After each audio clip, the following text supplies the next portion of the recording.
You're listening to the Less Stress Lawyer podcast, episode 88.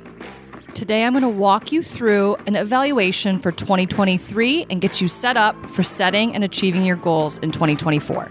You ready? Let's go.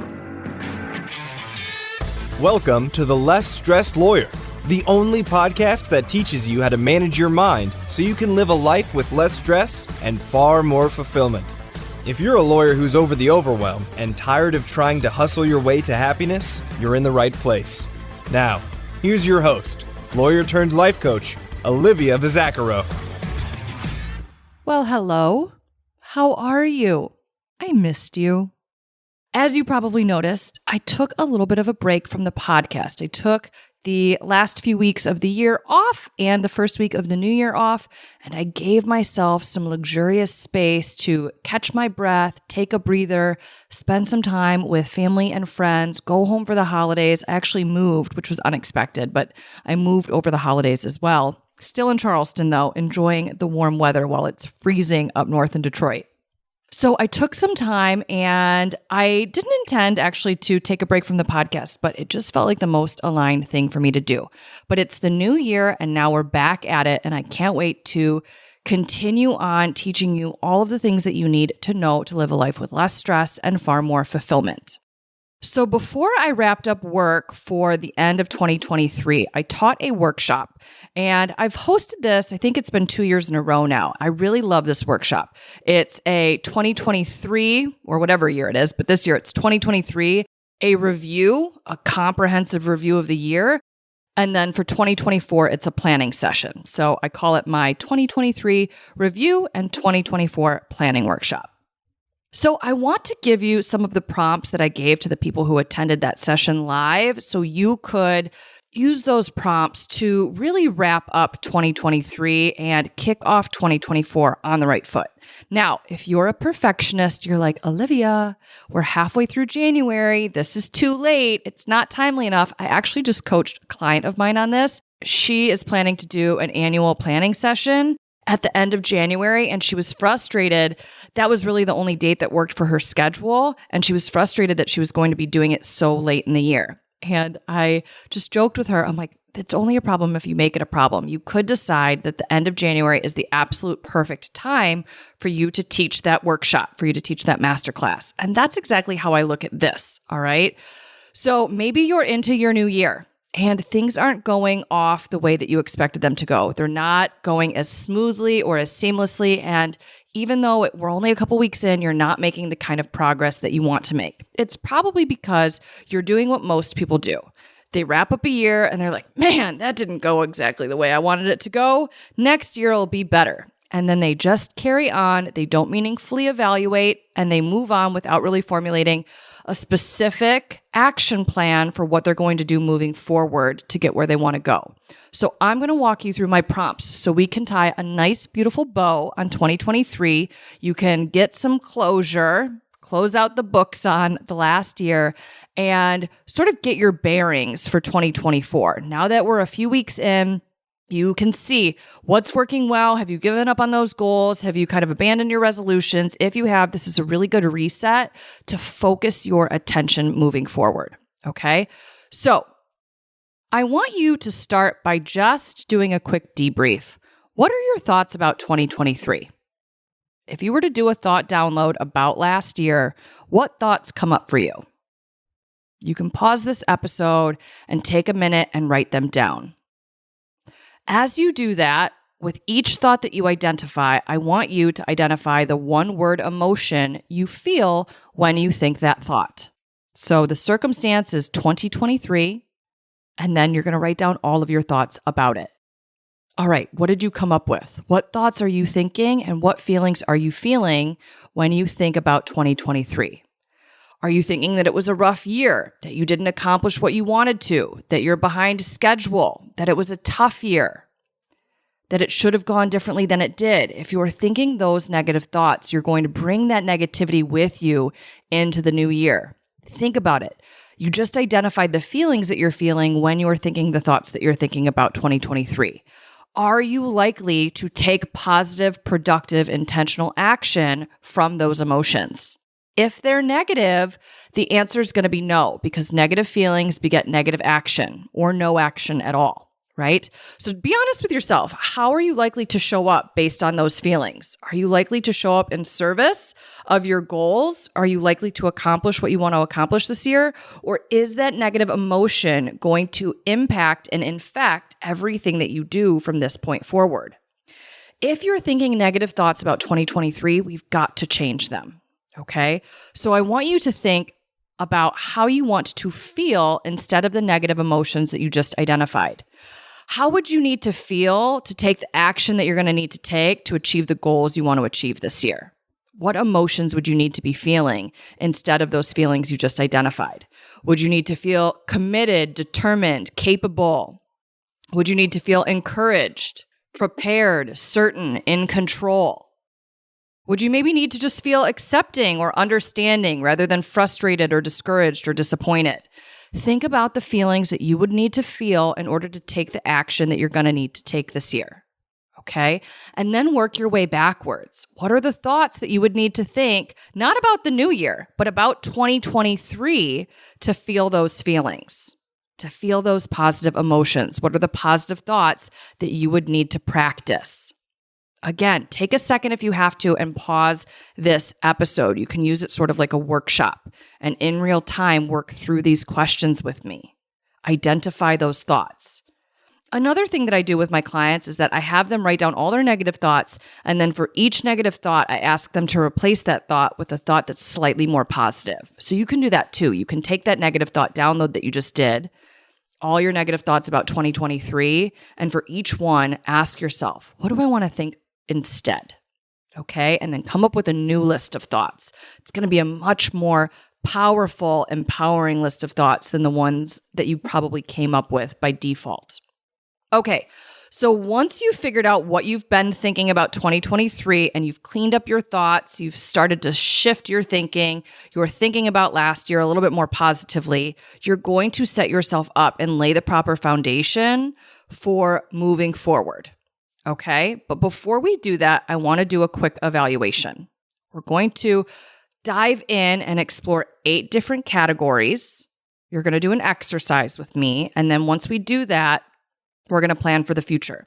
So I want you on a scale of 1 to 10 to rate your satisfaction with each of these areas of your life. So there are 8 categories. You can take a second and write them down. And you're just going to use whatever number first comes to your mind. 1 is the lowest, 10 is the highest. You're rating these categories on a scale of 1 to 10. Notice I said rate, not rank. You're not putting them in order. You're rating your level of satisfaction with each of these areas of your life. So the first area is your career, or if you're an entrepreneur, your business. What is your work life like? What is your level of satisfaction with your current results on a scale of 1 to 10? The second category is your finances. What's your level of satisfaction on a scale of 1 to 10? The third category is your health, both physical and mental. The fourth category is your friends and family, your relationships with them, the time that you spend with them, all of that, everything that those relationships entail. The fifth category is romance, however you choose to define romance. The sixth category is personal development. The seventh category is fun and recreation. And the eighth category is physical environment. So that's where you spend your time, your home, your car, your physical space, okay? So go through, and you're going to just use the first number that pops into your mind when you think about each category, but go through and rate each one on a scale of 1 to 10. Now, once you've done that, you've come up with your ratings for all 8 categories. I want you to get more comprehensive about each of those categories. We're going to do a more comprehensive evaluation, okay? We're going to figure out why you gave it the rating that you did. So I like to start by just going through and listing out my reasons. Why did I rate it that way? Just to create some additional information, some additional clarity. But then we're going to get even more specific. And this might take you some time. So again, you might have to pause and start and stop this episode a couple different times in order to complete this exercise. But for each of those categories, I want you to go through and answer these 3 questions. What worked in this area of my life? What didn't work in this area of my life? And what will I do differently in this area of my life moving forward to remedy what didn't work in 2023? Now, if you're getting overwhelmed, if this feels daunting, one of the things that I love to have my clients do is just to force them to constrain. You can decide to only list 1 bullet point for each question for each category, 3 bullet points for each question for each category. It's up to you. If you want this to be a really comprehensive exercise, you can give yourself an unlimited amount of time to do it. But if that makes it mean that you are unlikely to complete this process, I highly encourage you to constrain and just decide the number of bullet points you're going to list for each question. That's something that I do. I have my clients do that, and it's how I get people to complete evaluations when they, in the past, have been reluctant to complete them. Now, remember, when you're evaluating, you always want to start with what worked, okay? So for each category, you're going to go through that question first. Then you're going to move into what didn't work and what will I do differently moving forward, okay? Now, one of the fun things that happened in our workshop when I taught this in December was that as people went through this process and they started with what worked, they saw how much they actually accomplished, how much they had forgotten that they did. And they felt as though they could actually increase their ratings. They came in a little low originally, and when they saw all that they had done throughout the year, they felt better about where their current results were. So that might happen to you, and if it does, that's amazing. If it doesn't, that's not a problem. Just something to be on the lookout for, okay? Now, before we move on to planning, I want to make sure you really leverage your 2023 experience, okay? I'll be honest with you. I've talked about this a bit on social media and potentially on this podcast. I know my friends are well aware of this. And if you're one of them and you're listening, hello. And this will sound familiar to you, but my 2023 did not go as I expected it to go. It was a lot rockier, a lot messier, a lot bumpier than I initially anticipated. And one of the things that I tell myself all the time, I also tell my clients this, I deeply believe that I'm always winning or learning. And sometimes you get to do both, but other times one is being favored or one skews higher than the other. And for me, 2023 was a year of a lot of learning. I learned some hard lessons, and I learned some lessons the hard way. So I really wanted to underscore the value of the wisdom that I gained through learning those lessons the hard way. So I felt like my normal evaluation process, the what worked, what didn't work, what would I do differently, didn't quite emphasize and highlight all of the learning that I did in 2023. My past few years in business, I had some really massive wins, and I feel like I achieved quite a bit of success pretty easily. And then 2023, I feel like my winning learning ratio sort of skewed to where I was doing more learning and less winning. Now, I still made more money in my business than any other year that I've been in business. So it was still a good year for me. I just didn't hit the numbers that I expected to hit. And instead, I gained a lot more wisdom than I probably expected to gain. So I wanted to highlight that for myself. And I did that by making a list of all of the things that I learned last year. So you can do this by category. I think that's a way to keep it really organized.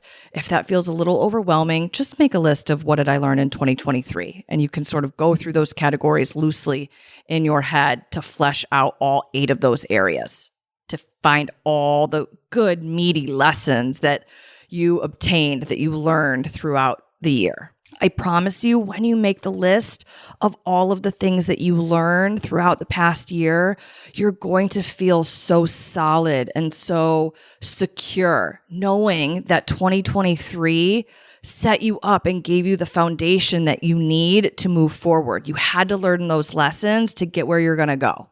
I deeply believe that. That's one of the thoughts that I'm thinking about 2023. I had to learn those lessons in order to achieve what I want to achieve next. I needed to create that foundation for myself, that learning, that knowledge, that wisdom. So it makes the year feel like such a valuable year for me, even though I didn't see the results monetarily that I wanted to see in my business. Same thing in my personal life. I learned some hard lessons there too, and I didn't see the results that I wanted to see in certain aspects of my personal life. but I walked away with some really incredible, hard-fought, hard-learned lessons, but they're very valuable. So I wanted to highlight that for myself. That's why I created this list. I think you will find that to be a super valuable exercise as well. Okay, now that you've gone through and you've identified and changed your thoughts about 2023, you've evaluated 2023 by rating each of those 8 categories, coming up with your reasons for that rating, comprehensively evaluating what worked, what didn't work, and what you'd do differently, and then closing the year out by figuring out what is it that you learned throughout 2023 in each of those categories. You're ready to move forward and start planning 2024. So what I want you to do, again, we're going to practice constraint here. I want you to pick one goal that you'd like to achieve in 2024 for each of those 8 categories. What's one thing you want to achieve when it comes to your career or your business? What's one goal you'd like to accomplish when it comes to your finances? What's one goal you'd like to accomplish when it comes to your health, both physical and or mental? What's one goal you'd like to achieve when it comes to your friends and family? What's a goal you'd like to achieve when it comes to romance? What's something you want to complete or accomplish as it relates to personal development? What's something you want to complete or achieve as it relates to fun and recreation? And what's a goal that you want to set and accomplish when it comes to your physical environment? Go through, you're going to have FOMO. I get it. You want to achieve all the things all at once. But when we approach goal setting that way, we overwhelm ourselves and we end up making less progress than we otherwise would. So the way to get the furthest, the fastest, is to practice constraint. So I want you to go through and pick one goal for each of those 8 categories and just allow yourself to feel that FOMO, that sense of feeling underwhelmed about what it is that you can accomplish. And if you complete all 8 things, go pick 8 more. All right. You don't have to limit yourself to just those 8, but you're going to limit yourself to those 8 things at a time. All right. And I think you can even get more specific and really prioritize one of the 8 at a time to get the absolute furthest, the fastest that you can. So once you've identified your 8 goals, one goal per category, what I want you to do is I want you to reverse engineer those goals. And the way that we do that is we work backwards. You figure out, what are all of the things that I need to do? What are all of the actions that I need to take in order to achieve this particular result? Then you take it back a step further. What are the positive emotions that I need to feel in order to take that action? And I also love to include this in my action plan. What are the negative feelings that I'm going to be forced to feel, that I'm going to have to embrace, that I'm going to have to allow myself to experience in order to take this action and create this result?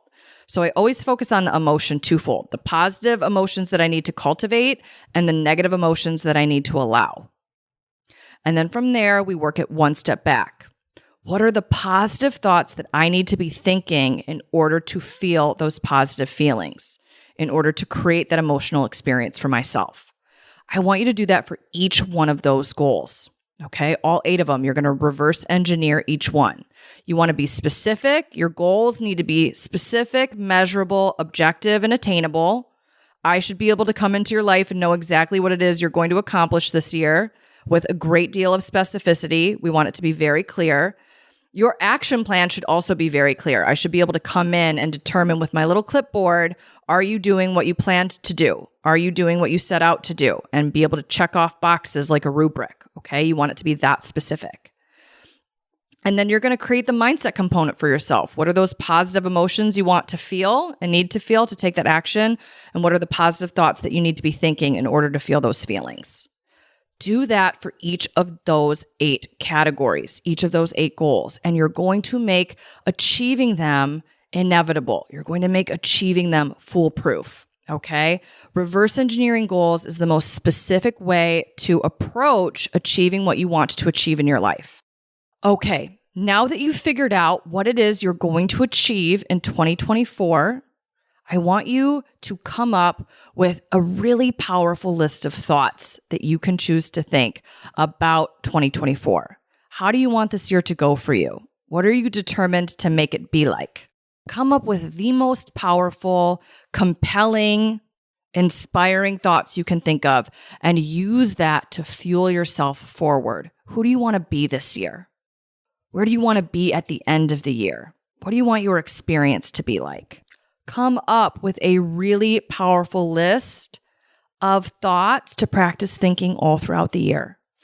Okay, and last but not least, as you start to do that, I want you to decide on a word for the year. And if you feel like it's too late to do that, I promise you it's not. That's just your perfectionism talking. So if you haven't picked a word of the year yet, let's pick one together. I want you to answer these questions, and you're going to start to see a theme develop as you answer them.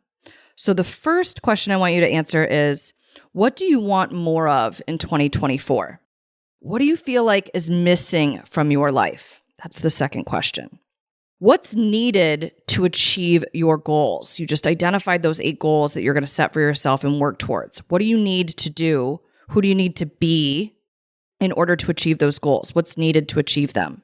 What qualities do you envy in other people? Envision and begin to embody the 2024 version of you. And tell me, the 2024 version of you is what? If you think to yourself, the 2024 version of me is blank, tell me what that fill in the blank is. And then last but not least, answer this or complete this statement. I'd be proud of myself at the end of the year if I was blank.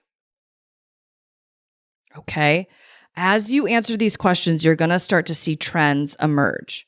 And when you see that trend emerge, pick that, sum it up into one word, and pick that as your word of the year and let it fuel you as you move forward throughout 2024. Just to let you in on mine, my past couple years, I've picked the word free.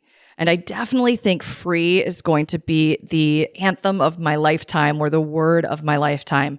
I have a whole episode all about, but are you free? I believe that's the title of the episode. I'll link it in the show notes. And that's a really powerful word for me. And I think it's what most of my people crave. They crave freedom. They want to live a life where they are truly free in every aspect of their life. So while I think that is the pursuit of a lifetime, and it's certainly my pursuit of my lifetime, I did decide to switch it up this year. I did a lot of learning. I talked about that a little bit ago. I did a lot of learning in 2023, and I feel like I'm not done learning yet. However, I do want my learning to be more intentional. Rather than learning the lessons that life just simply throws my way, I want to be really focused about what I learn moving forward. Okay? So that's my word of the year. There are a lot of things that I want to learn, and learn is exactly what I'm going to do. I'm going to set out, make a list for what I want to learn in all of those different areas of my life, and I'm going to set out, embark on that education, and learn those skills, learn those things, learn how to do all of this stuff. So learn is my word of 2024, and I can't wait to embark on that educational experience. I'm actually going to record a podcast episode following this to talk a little bit more about that, and it's a funny little story that I want to share with you. But I would love for you to message me on social media if you listen to this episode and you pick your word of the year. I love learning what people's words are. I love seeing what they're going to embody in the coming year. I love to see what's going to fuel them as they move forward. I just find it so exciting and inspiring. So 2024's word for me is learn. I'd love to know what yours is. And I hope this helps you just set the right foundation for 2024. So this year is a really positive, productive, intentional year. I hope you accomplish all of the 8 things that you identified and more, but we're going to start with the 8 because we're practicing constraint. Okay, if you just went through this exercise and you're like, Olivia, I could use some help. I could use some support in achieving the goals that I just identified. I feel like I'm still in a negative headspace when it comes to 2023. I don't want to carry that with me into the new year. I really don't want to go it alone. I want the support of a coach, and I know that you're the right person to help me. If that's how you feel listening to me right now, I want you to make the decision to join me in Miami in March for the Obsessed Retreat. Okay, we're going to spend 3 days comprehensively setting the stage for the rest of the year. All right. Like I said, mid-January is not too late. Neither is March. I actually think it's the perfect time. You've gotten your bearings, you're into your year, and you want to make sure that the rest of your year is as intentional as it possibly can be. The way you're going to set yourself up to ensure that that happens is you're going to join me in Miami in March. We're going to meet up March 20th through the 23rd. We're going to spend 3 days together. We're going to go through day 1, solving all the problems that you're facing that contributed to the 2023 that you just had. We're going to solve those problems so we clear the way for you to show up very powerfully the rest of the year. So you're setting yourself up for success. Day 2, we're going to develop the essential skills that you need to have in order to achieve what you want to achieve this year. We're going to talk about practicing constraint, developing discipline, and making decisions. Those are 3 essential skills that you need to develop in order to create a life that you're obsessed with, which is the whole point of the Obsessed Retreat. And then day 3, we're going to make plans. We're going to figure out exactly what you need to do even more comprehensively than you just did with those goals that you identified. It's going to be a foolproof, follow the yellow brick road plan for what you're going to do, when you're going to do it, what that timeline looks like, everything that's going to be required of you in order to cross the finish line for everything that you're setting out to do. So that's what we're going to do in person for those 3 days. There's also an amazing community that you join when you attend the Obsessed Retreat. So we spend the first night at the welcome reception, getting to know each other. We workshop for 3 days straight. Then we celebrate everything we accomplished in person with the farewell dinner. Then you return home and you start putting those plans into action. You start implementing. And I'm going to support you every step of the way. So it's not just coming to the retreat and then you're on your own. You're going to come to the in-person event in Miami in March. And then once you return home and you start putting your plans into action, I'm going to support you with monthly coaching calls. We're going to meet up once a month. You're going to be able to get coached, work through the problems that you continue to face. New problems are going to arise. New obstacles are going to present themselves. You're going to get stuck at different points along the way. And I'm going to help you work through them, overcome them, and get unstuck so you can keep implementing in order to achieve everything that you set out to achieve this year. You're also going to get additional training materials and the event recordings in a member portal online. There's also a written coaching platform. So in between our monthly calls, you get access to me. I can help support you, whether it's seeking feedback, advice, guidance, coaching. You want my eyes on something, I've got you. You can submit anything there and I'll review it. It's going to be really comprehensive, a ton of support. I just had someone ask me, Olivia, how is that different than what you do on Instagram on the weekends with your Ask Me Anythings? It's so much more detailed. And I actually know who you are when you're in my community versus my Ask Me Anythings, which are anonymous. So because I'll know who you are and what you're specifically working on, I'm able to provide you with such detailed support versus the anonymous Ask Me Anythings. You'll also have a community platform where you can stay connected with everyone that you meet at the retreat, which is going to be so fun to watch other people achieve what they set out to achieve while you're achieving what you set out to achieve. You get to cheer each other on, support each other, and have each other's backs. It's going to be so incredible. Okay, so enrollment is getting ready to reopen for the Obsessed Retreat. It is the last time that you'll be able to join before March. So what I want you to do is go to bit.ly/the-obsessed-retreat. Okay, bit.ly/the-obsessed-retreat. Go there. You can find out all of the specifics, even though I just went through a ton of them with you right now. You can find all of the specifics there about the event, the logistics, what you're going to learn, what it's going to be like, all the details, and then you can register, okay? I cannot wait to see you in South Beach, where we take everything that you just identified in this episode and we kick it up a notch. We make it more intentional. We make it more thorough, more robust, so that we truly make accomplishing what you want to accomplish in 2024 inevitable. I can't wait to support you in that journey. It's going to be so much fun. All right, my friends, that's what I have for you this week. I hope you have a beautiful week, and I will talk to you in the next episode. Thanks for listening to the Less Stressed Lawyer podcast. If you want more info about Olivia Bizacaro or the show's notes and resources from today's episode, visit thelessstressedlawyer.com.